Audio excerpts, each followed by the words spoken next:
Yo, what's up, guys? We're back for another week of UFC breakdown and predictions, and we got an amazing card, man. I really like this card. It might not be a flashy main event, but ton of really entertaining fights all throughout the card, and really excited to break it down. I think there's a few spots where lines are off. Maybe you could get a good bet in or two, so stay tuned throughout the card to find out where I'm going to be kind of picking some underdogs, maybe putting some bets down, and see if you're interested in that and tell me if you agree or you disagree. Would like to get some comments, some engagement down below. Hit the like button. But yeah, man, let's get into it right here. UFC 310, last pay-per-view of the year. And first fight, we got a heavyweight fight, Kennedy Nzechukwu versus Lucas Brzeski. And Kennedy's coming in here on short notice. It looks like he's trying to kind of make a run here at heavyweight. He had that up and down career at light heavyweight with the UFC where he actually had a lot of hype at certain points and was delivering in fights, and then he would have bad performances, so just could never really truly get the ball rolling. But winning there against Chris Barnett was kind of anticlimactic the way that it ended, with Barnett kind of having an injury. But Kennedy was looking good, and I think heavyweight is going to suit him better. He is going to be more skilled than the majority of heavyweights. I think he moves better. He's a little bit more athletic. And with Lucas Brzeski, he was getting ready to fight another tall guy, like a 6'7" Brazilian, Thaleson Ferreira, I believe. So at least he's still kind of getting that long, lanky frame. But I just don't really see where he's going to have the advantage here. I feel like Brzeski has decent boxing. He's kind of a guy that won't give up. Like we saw that in the fight with Walter Walker, where he was taken down several times but kept getting back up to his feet. Kind of won the battle of the two gassed guys in that one. But Kennedy, I just think, is too skillful here. And we've seen Brzeski get knocked out cold a couple of times. Kind of question his durability. I don't think he's going to be able to win this one with the boxing. I feel like at range, Kennedy is going to use kicks, faster weapons, be better. I think he's better in the clinch in Nzechukwu, and I think Kennedy has the better grappling and wrestling. So on top of that, I feel like the cardio is Kennedy's for sure. Lucas gasses out in the majority of his fights that go a little bit longer, so I think Kennedy's going to have the edge there. Only real negative with Kennedy you can kind of talk about is his durability, man. I mean, if the guy gets clipped hard, Brzeski isn't powerful, really, but I don't trust Kennedy Nzechukwu's chin too much, just like I don't trust Brzeski. So both these guys aren't too durable, but I just think Kennedy's way better and is probably going to win there. Next one, interesting fight here. I mean, I think the line's a little bit off. We got Clay Guida versus Chase Hooper. Guida coming back after a year off, so hasn't fought in a while. Chase Hooper, he just dominated Slava, so obviously Team Alpha Male is looking to get a little bit of revenge here. Guida himself is looking for a little revenge. I mean, these two guys had a grappling match a couple years ago when Chase Hooper was able to get the submission, and then Chase Hooper just beat Slava, one of Clay Guida's Team Alpha Male teammates, in an MMA fight. So we'll see if Hooper can continue to be a thorn in Team Alpha Male's side, or if Clay Guida can kind of restore some order there for those guys at TAM. But I mean, you got to pick Chase Hooper if you're just going pure prediction. On the feet, I mean, I think it could be interesting. I feel like Guida, those looping punches could connect, and he is a decent boxer for MMA when he has that wrestling threat. Obviously, Hooper is getting better with the striking, but I mean, stand-up should be fairly competitive. Hooper's obviously longer. He's going to be probably able to maybe throw a little bit more. So even if it stays standing, you would favor Hooper still. But I think at that point, if I told you the fight was going to be 15 minutes stand-up fight, that plus 675 for Clay Guida would be fairly intriguing, I believe. But obviously, Guida, the majority of his losses are submission losses, and it tends to come with him shooting bad shots and getting caught off bottom. And I feel like, The grappling match, Guida didn't do bad. He was actually able to get out of a few submissions, but I think he kind of got caught by surprise, honestly, because leg locks, I believe, were banned, but for some reason, calf slicer was allowed, and I think Guido wasn't really even aware of that. And he was kind of talking to the ref, and he got calf slicered and tapped out. So it's like maybe he would have been able to defend that if he was a little bit more aware that it was allowed. But if they grapple, even if Guido's on top, I think he's going to be in big submission danger, sweep danger, and obviously if he ends up on his back, it's going to be trouble for him. So I wouldn't wrestle if you're Guida, but at the same time, it's just trusting Clay Guida's fight IQ, especially for him not to wrestle when wrestling is life for him is just, I think he's going to end up shooting a bad shot, making a mistake, and getting submitted. But yeah, I mean, that line, it's hard to do much with it for Chase Hooper. But continuing on, we got Michael Chiesa versus Max Griffin. Difficult fight for me to predict here, man. Don't got a confident prediction. Kind of get a blow through this one. Chiesa got the win over Tony Ferguson. Came back, was pretty much untouched and got that submission. Easy matchup with Tony there where he's at his point in his career currently. But before that, his fight with Kevin Holland, really bad look there for Chiesa. Got pressured, panicked, and finished pretty easily in that one. But Max Griffin, man, I mean, when he wins, it's usually close split decisions. I feel like he is getting better. He has good boxing. He'll throw straight punches down the middle. And I think he's going to be a lot better on the feet. But it's just, is he going to put a stamp on it with the pressure?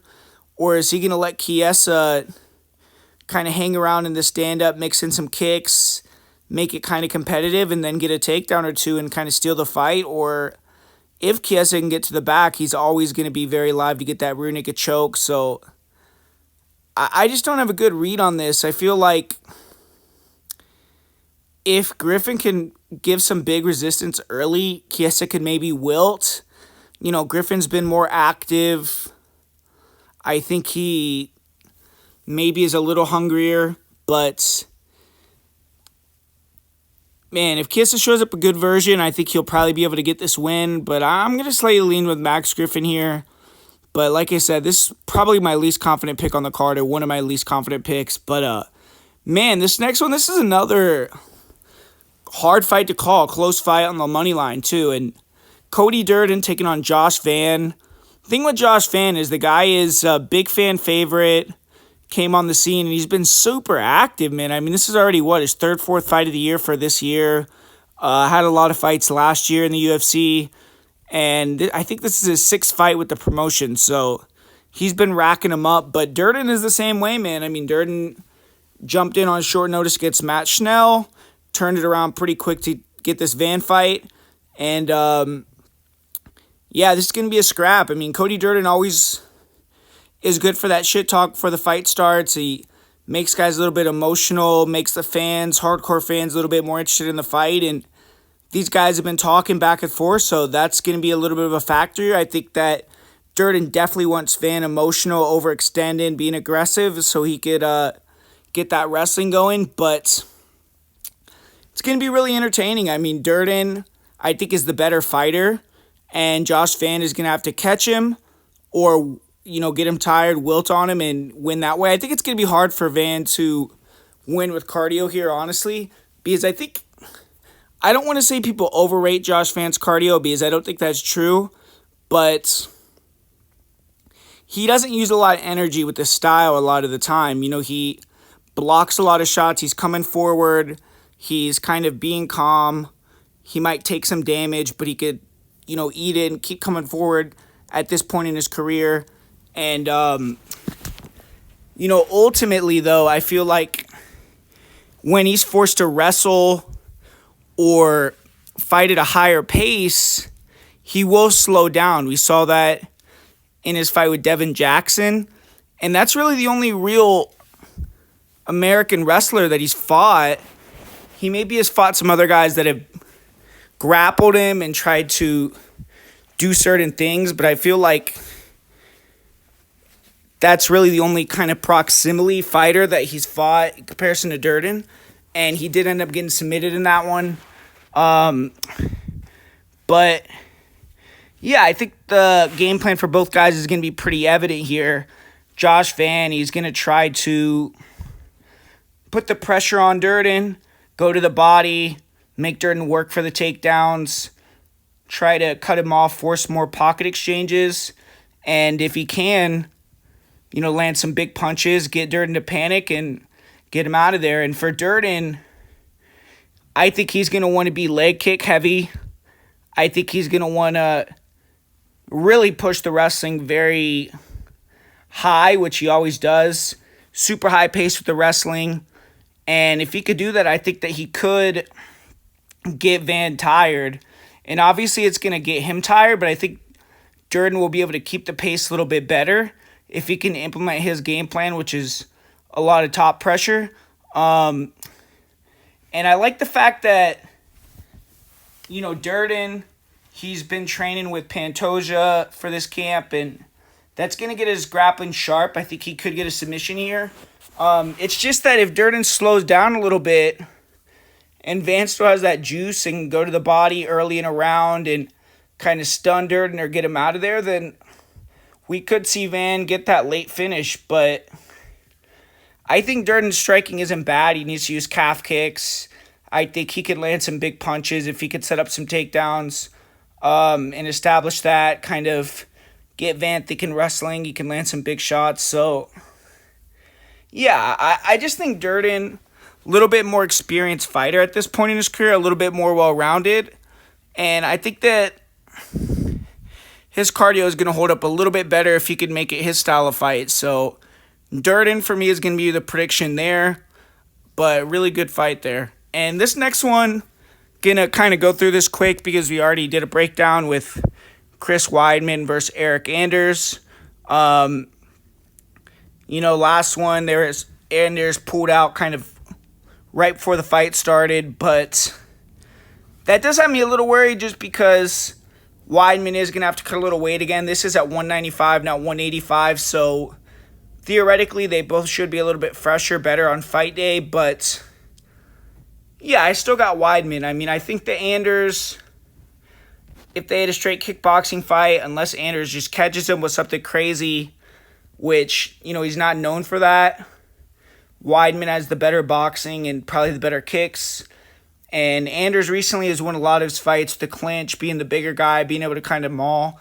And I don't think he's going to be able to do that to Weidman. I think Weidman will win these clinch exchanges and get takedowns if Anders really goes that route. And I just don't know about Anders' durability either. I mean, people question Weidman's durability, but Eric Anders has gotten dropped in a lot of his recent fights by, low-level guys. So I think that Weidman, is equally as durable and kind of maybe has the better chance to actually catch the knockout.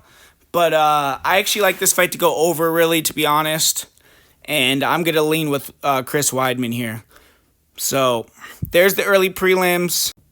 On to the regular prelims. We got Randy Brown versus Brian Battle to kick them off. And another really awesome fight. Two dark horses here in the division. Randy Brown, super experienced guy. He's someone that had several UFC fights before Brian Battle even became a pro.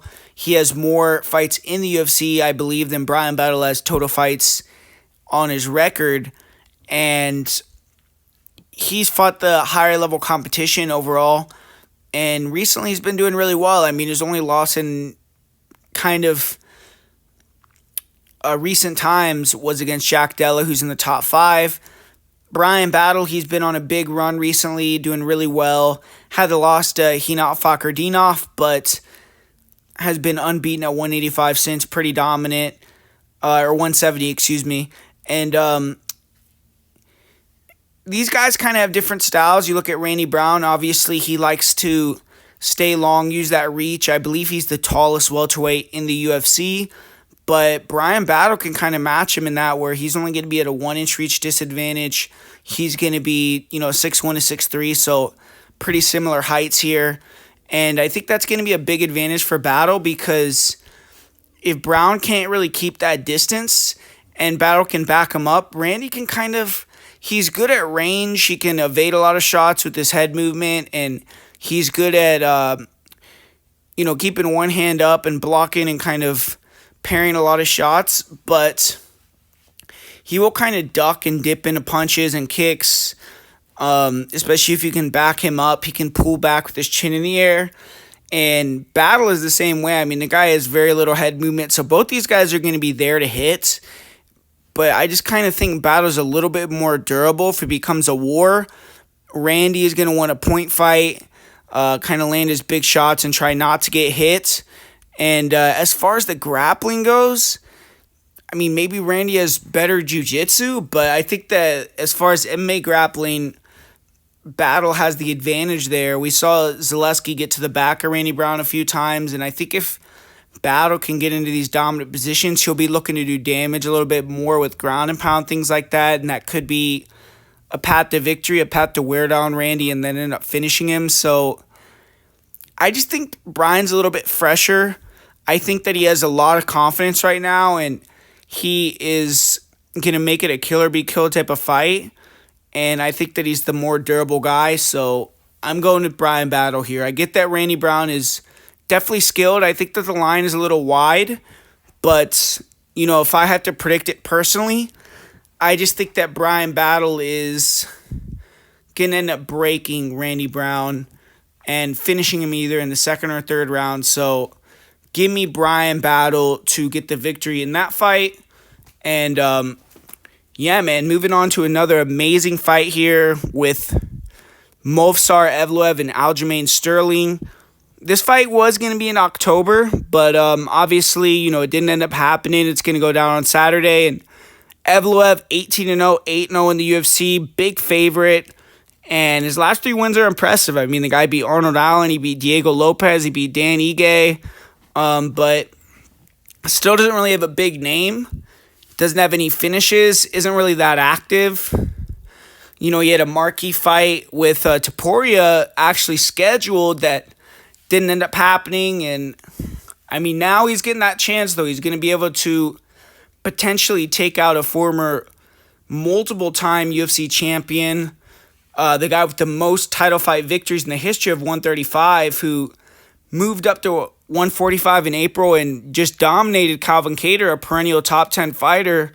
So, I mean, we'll see now if Sterling at 35 years old is still a true contender or not. If he could take out Evloev, I think he might warrant himself a title shot. And same goes for Evloev if he could beat Aljamain Sterling. So, I mean, I think it's a bad position on the card for these guys, but, we're going to see who ends up winning. Maybe they'll end up getting a title shot off this victory here. But, yeah, man, I mean, Movsar, he's a hammer. Extremely aggressive on the feet. He throws heat. He uses a lot of feints. His hands are fast. Good jab. Big overhand. He loops a lot of shots, but he'll sometimes do a good job kind of straightening it up and throwing nice 1-2s, 1-1-2s. His kicks are decent. I think he needs to throw more kicks in this fight for sure. But off the back foot, he kind of just looks for that check hook. But he floats his chin, kind of just wings punches. Fighters usually don't really have the confidence to back him up and get into range because that's where Evloev can grab them and give the takedowns. But, I think that Aljo might be a little bit more confident to pressure. Calf kicks against Evloev, I think, would be smart to utilize as well. And Evloev, he's not the lightest on his feet. He's a little flat-footed. He's a little plotty.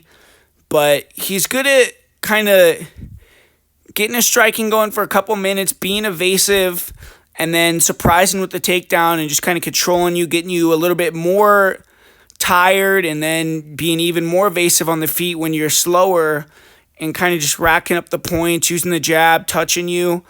But really, he has elite wrestling, very explosive shots.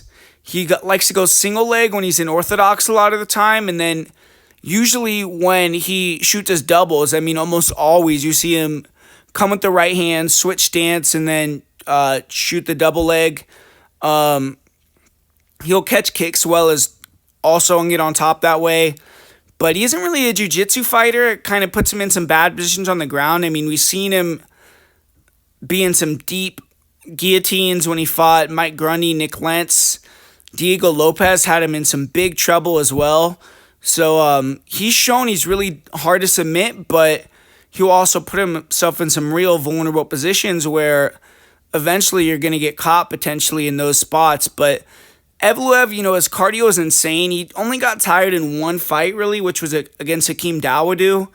And most fights he's shown really awesome cardio. But he isn't really dangerous on the mat, so that's his issue.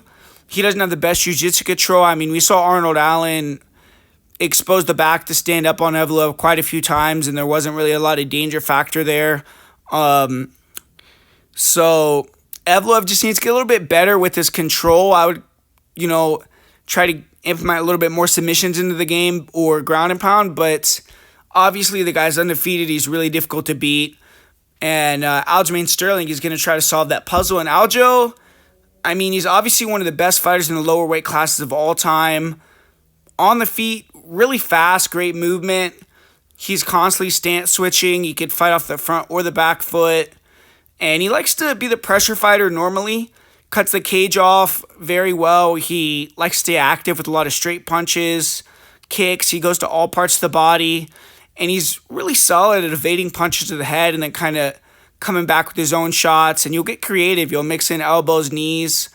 He isn't super powerful, but he has enough power and volume to get the respect. And obviously, guys don't want to overextend and give their back or give up a takedown. I would say Aljo struggles more with kicks. He'll evade low kicks pretty good, but you'll see him eat a lot of body kicks. Head kicks have landed on him as well. And he dips and slips a lot. Sometimes he can kind of duck into knees, kicks, like we saw with Marlon Moraes. But, I mean, the guy's hard to hit with his hands. Sean O'Malley caught him, but Calvin Kattar, who's a really good boxer, almost got zero offense off on Aljo. If you can get Aljo near the fence, that's where I think you can maybe land some big punches to the head. But at range, I think it's going to be really hard for Evloev to land much. Sterling needs to stay active, stance switch, throw a volume, array attacks, use his speed, footwork. He only has 3 rounds here, so he could really, up that output even more. And he needs to not be afraid to shoot here. I mean, he's notorious for shooting tons of takedowns. And even if he isn't getting all of them, I feel like he could maybe open something up with the takedowns or maybe get Evloev a little bit tired.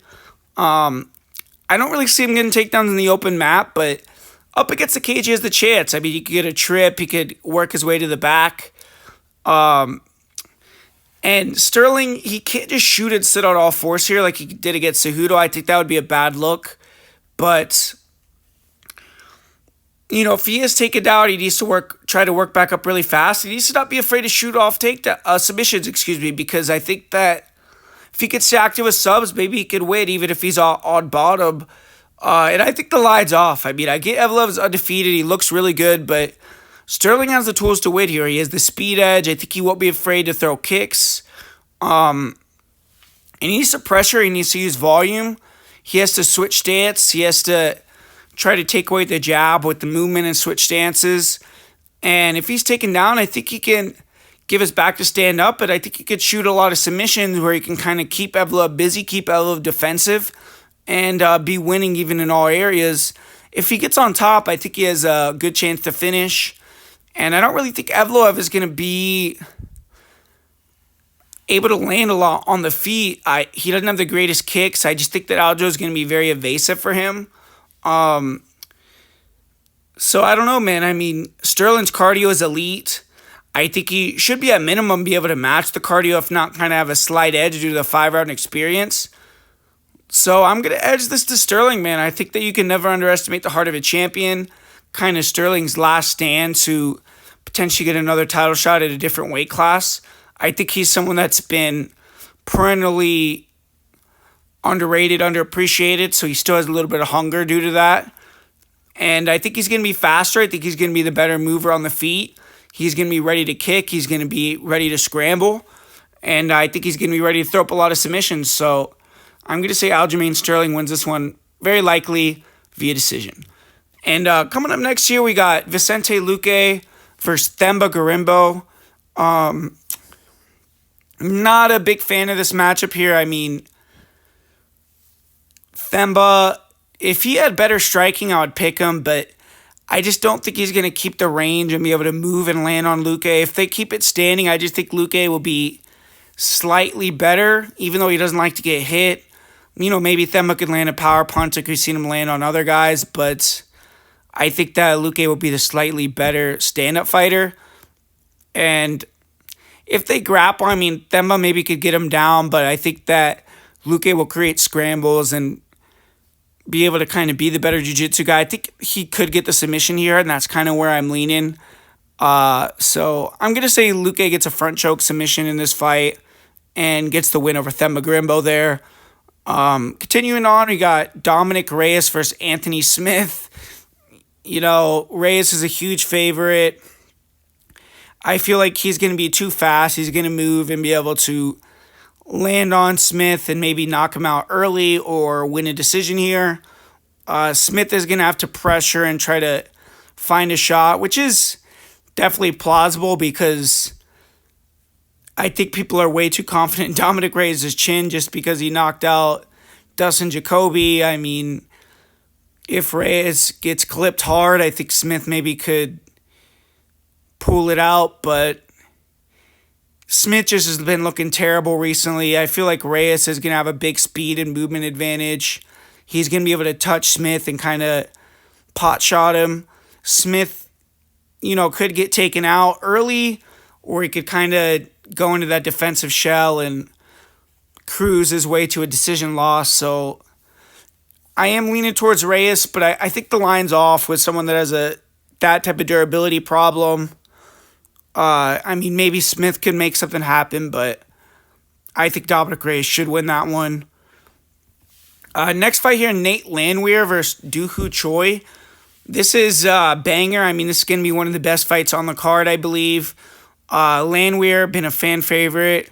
He's all action, and a lot of people kind of tend to pigeonhole Nate as a, dumb brawler, but he's pretty skilled. I mean, the guy is really fast.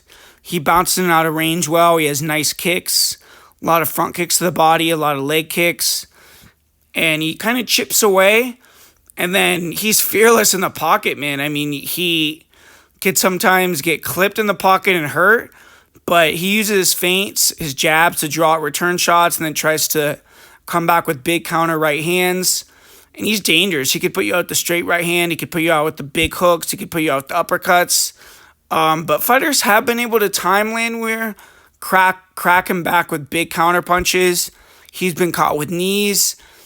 And early on, it seems like he takes a lot of punishment, kind of wakes up and then kind of could take over. But Dooho Choi has insane power. I mean, the guy definitely has a chance to knock out Landwehr early. But, Dooho Choi, intimidating guy. He's extremely cool, calm, composed on there. He stays sharp. He likes to maintain the center. He doesn't really utilize a lot of movement, but fast with his counters, really crazy power in his left hand. And he likes to have space, kind of can get overwhelmed with pressure combos, but sits in there and just kind of tries to wing big punches back. If you sit at range with him, play that tit-for-tat game, though, he's probably going to find his distance and detonate a left hand on your skull. So, this is the type of matchup that Nate Landwehr wants. He's going to want to be coming in here, closing that distance, and having to make it a war because at range, Choi's going to be blasting low kicks. He's going to have his hands high, ready to counter. So I think that Landwehr needs to be a little bit evasive early, not hang in the pocket. Don't try to use a lot of that pull counters that he likes to do. I think he needs to move a lot, but still be aggressive and try to time these blitzes, explode in, put some damage on Choi, and then take over here. I don't trust him at chalk. I mean, I kind of feel like this is a stay away type of fight, but I'm going to predict Nate gets a second or third round finish here and kind of a typical Nate Landwehr fight. I just think he's going to be able to find that finish at some point. And continuing on here, Bryce Mitchell versus Kron Gracie. This fight that a lot of fans have been kind of crapping on, asking why it's been on the main card. And I agree. I mean, I feel like primarily it's just to build Bryce. I think that Bryce does have kind of that Sean Strickland-esque potential in terms of star power. So the UFC probably sees that. Kron Gracie, he has his own kind of weirdness, but it's a perfect matchup for Bryce. I mean, on the feet, Bryce is going to be significantly better. People give Bryce crap for striking, but he doesn't have the worst stand-up. And Kron Gracie, I mean, he just has never really shown much on the feet, kind of slow. He will pressure. He is kind of fearless. He takes big damage, and you'll throw and return shots, but I just feel like Bryce is going to be faster, sharp with the stand-up. I think Bryce could hit takedowns whatever he wants, and he's too crafty to get caught and submitted off his back. I mean, maybe Kron will surprise. It gets up to double with the R-bar triangle. I mean, he has really good fundamental jiu-jitsu. And if he can get the back on Bryce, I mean, he could submit Bryce. Obviously, Bryce is an elite grappler, but you don't want Kron Gracie on your back if you're anybody. But getting there is the problem, and I just don't see how he's going to take down Bryce. I don't see how he's going to hurt Bryce or beat him in a stand-up fight. And if he gets taken down, he's going to accept full guard. He's going to kind of play that jiu-jitsu game. If Bryce can evade the submissions, he's going to be able to beat up Kron and get that easy victory. Maybe Bryce will be able to make a statement if he can land a lot of ground and pound or damage Kron. He could open a submission, but I think it's very likely this fight goes all 3 rounds. And I just think Bryce is going to be the guy that has the better wrestling, is the guy that's on top, has the better stand-up when they're on the feet, and just is the better MMA fighter and the smarter MMA fighter with more tools. And that's why he's a huge favorite, and that's why he's probably going to get this victory here. So, continuing on, Ciryl Gane versus Alexander Volkov. Rematch between these two. Ciryl Gane's stock is kind of really dropped. He had that bad performance with John Jones and did come back for Sergey Spivak, who was on a big run, and he dominated him and finished him in the second round, but that win didn't do much for fans, I don't think. I mean, it seems like they're still really low on Ciryl. A lot of people kind of accuse Ciryl Gane of ducking Tom Aspinall, and, he's going to have to kind of build back in terms of the fans' perspective, whereas Volkov is in the opposite lane, where I don't think a lot of people are seeing him as a viable title threat anymore after he lost to Ciryl Gane. He lost to Tom Aspinall, but that upset victory over Sergey Pavlovich put him right back in the mix. And if he can beat Gane, he could see Volkov in a title opportunity spot in the near future. So he's kind of got another lease on life with this type of matchup. He's got a chance to get redemption in a rematch, and he has a chance to put himself right there, maybe the next guy in line or next couple guys in line for the title shot. So it's a big one, but I just don't really see how Volkov is going to change it in this fight. Volkov, his style is the same as Gane's. I mean, both these guys like to stay at range, use their speed, and try to land single shots. Or, I think Volkov's a little bit better with combinations when he can back you up, but Volkov isn't someone that's really going to pressure and, force the agenda. He's going to be looking to land these sharp, real crisp counters. If he could back up with the jab near the fence, maybe he'll explode on you. But with Ciryl, he's going to be moving. He's going to be using that same footwork, feints, the jab. I think the leg kicks, again, are going to be very there and impactful for Gane. And I just think he's going to be too fast, too slick with the footwork. He's not going to get hit. He's going to be able to land, not be there for the counters for Volkov. He's going to be able to land those low kicks and kind of chop Volkov down. And when Volkov gets a little bit more tired, I think Ciryl's going to be there to pick it up and be the more conditioned fighter once again, like in the first fight. Volkov doesn't have the ability to mix it up and take Ciryl down. If anything, I think Ciryl is the better wrestler. So I just think this is the matchup that Ciryl Gane needs to get back on track, and not even get back on track, but I just think it's a spot for him to get the win and make it 2 in a row and see where his career progresses from there. But I got Ciryl Gane in that fight once again. I think he'll win via decision. And co-main event time, 5 rounds between Shavkat Rakhmonov and Ian Gary, 2 undefeated guys. I think this is if you combine the records, 33-0, I think it's the most wins without a loss between 2 guys that are fighting each other in UFC history. If I'm wrong, put in the comments what that fight was, but someone's always got to go here, and the winner, I think, is almost guaranteed a title shot when Belal comes back. 2 former teammates. I mean, there's a lot of good storylines coming into this fight, and just the matchup in general is an incredible matchup. I feel like, honestly, Shavkat would have an easier time beating Belal Muhammad than Ian Gary on paper. And I'm not saying he would beat Belal, but you look at the stand-up for Shavkat versus Belal, both these guys, Shavkat and Belal, like to pressure, so they would meet in the middle, and I think Shavkat would have the better offense and be a little bit faster. But with Ian Gary, I mean, he's going to be moving a lot. He's going to be able to kind of touch Shavkat and cut angles. And I think that's a way harder matchup because Shavkat he's a good mover.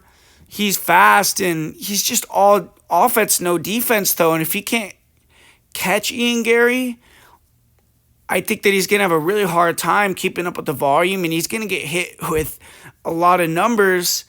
And I could see Ian Gary just kind of jabbing and moving on him, landing some nice combos, throwing some fast, sharp kicks.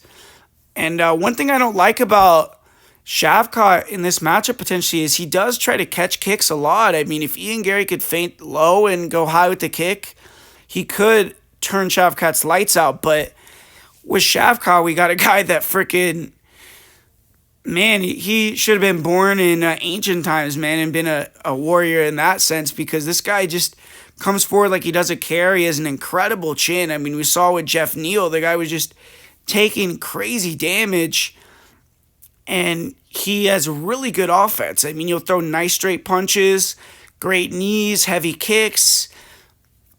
And even though I don't think he's as good of a technical striker, definitely has much worse defense than Ian Gary.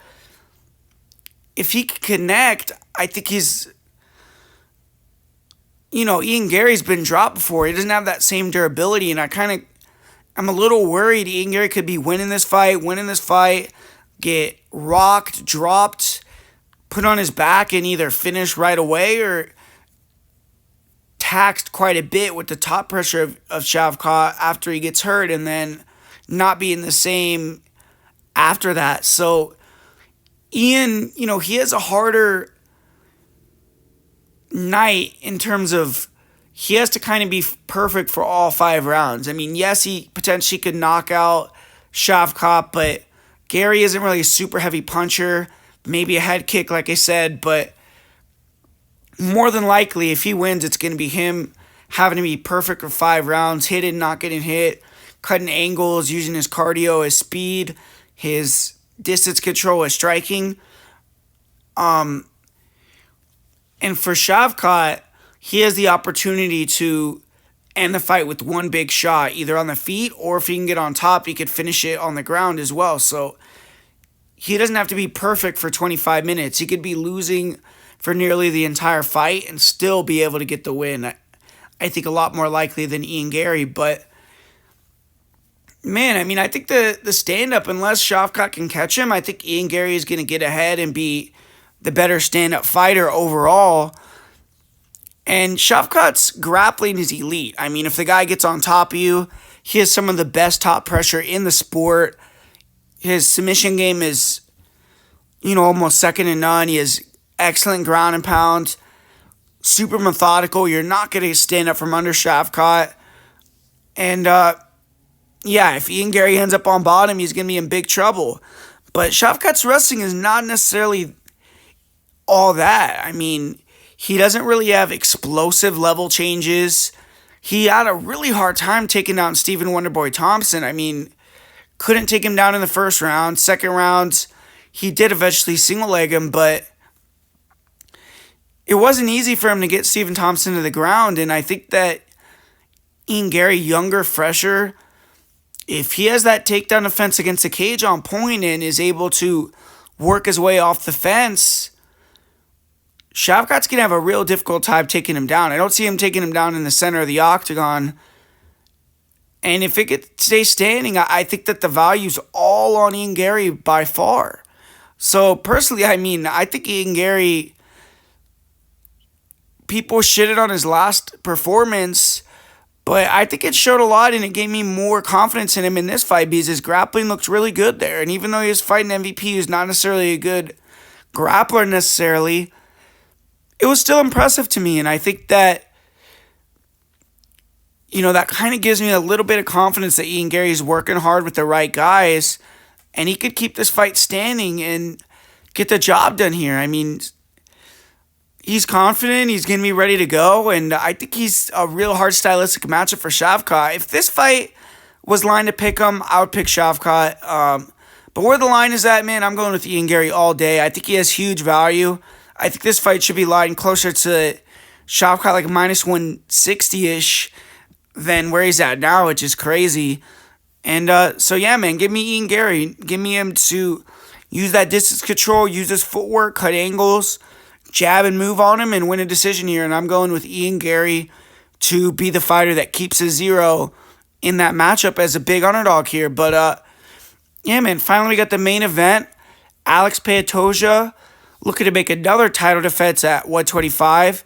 Got a fresh new opponent, Asakura. And it's been a lot of rematches for Pantoja, so I'm sure he's excited to get a fresh face. You know, he just fought Urseg. Now he's getting Asakura, so he's kind of starting to rack up these different guys after all these rematches. But, yeah, I mean, Asakura coming in the UFC, I think this is a big ask for him, man, honestly. It's like he has never fought in the United States. First UFC fight, big pay-per-view. I get that he has the experience of fighting in front of huge crowds and rising and things like that, but I think the travel and the first UFC experience of a title fight in your first fight is going to be a lot to overcome, and that's without even talking about the X's and O's of how these guys fight. I do believe that Pantoja is going to have to rely on his striking a little bit more in this one. I mean, he could potentially, you know, get a takedown early, find the back, and get a nice little choke. But Asakura's takedown defense is really good. I mean, the guy has excellent takedown defense, great balance.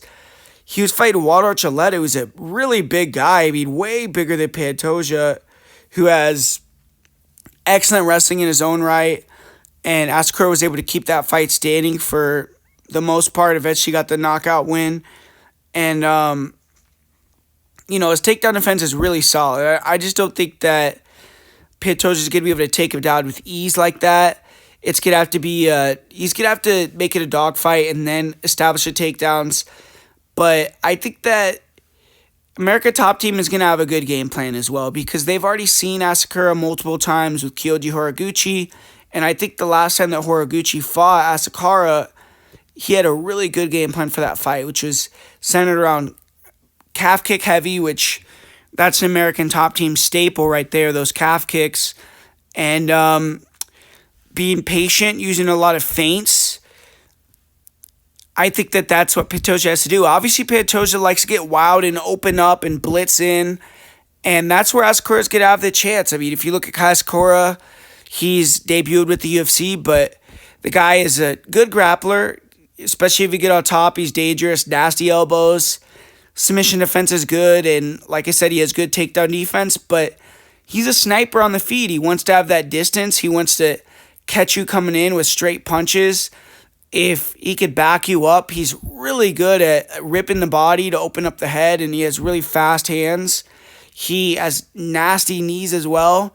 So he's going to have a really good chance to potentially intercept Pantoja and put his lights out, but Pantoja's never been knocked out before. I mean, the guy's one of the most durable fighters in the UFC. And obviously being a 125er, you could make a lot more mistakes and take damage and usually take it. You know, with these guys not being as heavy hitters, Asakura, he's put out way bigger guys than Pantoja and definitely has a chance to knock him out here. But Pantoja is super, super durable.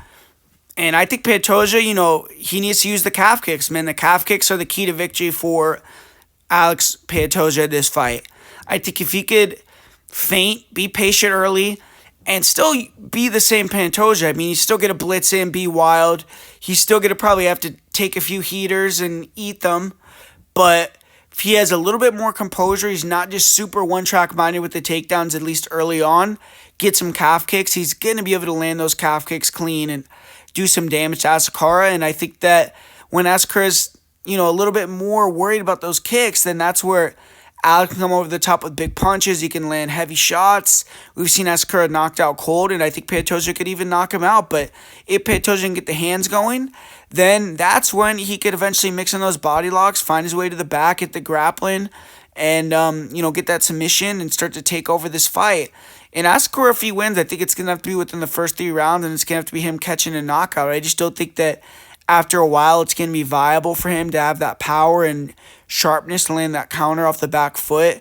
And Pantoja, the guy's cardio is elite. Even though he slows down, he'll come back with second wins. And unless Asakura just is able to stay super composed for a lot of the fight, somehow mitigate those calf kicks, which I haven't really seen him be able to do in fights with good calf kickers, I just don't know how he's going to find that win outside of just catching him with a perfect knee or a perfect shot that makes him the first guy to knock Pantoja out. I think Pantoja had a chance to get the knockout here or the submission, and I think he's going to get this one inside the distance and defend his belt once again. So I know that the UFC is probably hoping that there's a new Asian champion in the mix here for them, but I think that Alex Pantoja is going to defend his belt once again, reign supreme at flyweight, and stay the champ. So that, yeah, man, that was a fun breakdown to do there. That was a fun card to go over. Thanks for watching. Hit the like button. Put a comment down below. Tell me what you think. Do you agree with my picks? Do you disagree? Do you think some of my upsets are a little crazy, or do you think that I'm onto something? And as far as my most confident pick on this card, you know, I guess I would go with Kenny Nzechukwu in terms of my most confident pick, or Bryce Mitchell. Those two I think are pretty clear favorites. And as far as my play of the week this week, I'll go with, you know, I think just go with those underdogs, man. I think Chris Weidman is a good play. I think that Aljamain Sterling is a good play. I think Ian Gary is a good play. So I think those guys are going to catch wins for you guys and make you some money this weekend. If you want to go with the parlay, I mean, maybe Pantoja, Cyril Gahn. You could throw in Kennedy in there as well with those three and have a little bit of a parlay there. I feel like could probably hit for you. So if you want to go that route, but yeah, man, thanks for watching. I really appreciate you guys sticking on the channel. Patreon.com/PredictionGuru. Go there. You'll get access to different bets, different breakdowns. You're supporting the channel. We just had a really good results with Tough Enough where we cashed on, I think he closed Pablo Burgos at like plus 450. We predicted Jeffrey Roy. He was an underdog to get the win. We had another cash in the main event. So cleaned up on Tough Enough, made some money going into this weekend for UFC 310. Going to be looking at some of the other shows that are going on. The One show, the LFA show, maybe even BKFC, Octagon, if I have time, see if I can get some bets in for that promotions. And yeah, man, I think that this card is going to be fun to watch. And appreciate everyone that watched this video, and I'll see you guys soon.